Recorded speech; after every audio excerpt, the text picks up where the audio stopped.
अब गोवर्धन में गो का अर्थ क्या है? गो का अर्थ, गो हम किसको बुलाते हैं? गाय मैया को। तो गाय मैया को हम बुलाते हैं, गाय मैया कहते हैं ना। गो का अर्थ गाय होता है। अब भगवान ने गोवर्धन पहाड़ उठा करके गायों का संवर्धन किया है। गाय जो होती है ब्रज की आत्मा है, भगवान की आत्मा है गौ माता। इसीलिए इनके प्रति इनका प्रेम दिखलाते हैं, इसीलिए इन्होंने इतना सुंदर लीला किया है, गोवर्धन लीला किया। दूसरे गो का अर्थ क्या होता है? पृथ्वी। पृथ्वी जो है, पृथ्वी को असुरों से बचाना है। इसीलिए भगवान कृष्ण अपने छोटे से नन्हे उंगली के नाखून पे 7 कोस का गोवर्धन पहाड़ को उठा करके असुरों से रक्षा किया। कौन सा असुर?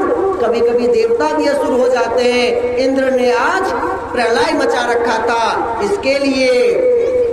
अब तीसरा गाय गो का अर्थ क्या है?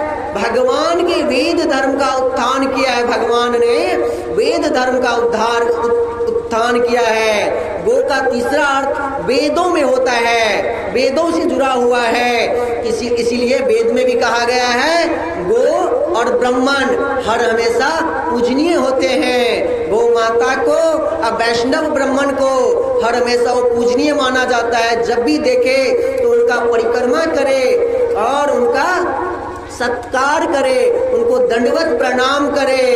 ठीक है। गौ का चौथा अर्थ क्या होता है? इंद्रिय से जुड़ा हुआ है। इंद्रियों, जब भी आप इंद्रियों को अपने बस में कर लेंगे तो क्या हो जाएगा? गोपी कहलाएंगे और भगवान उन्हें परमात्मा की ओर मोड़ देते हैं। ठीक है। जब अपने इंद्रियों को वश में कर लेंगे तो भगवान की ओर आपका जीवन का एक नया मोड़ चलेगा। ठीक है। तो ये भगवान का उद्देश्य था, इसीलिए गोवर्धन लीला हुआ।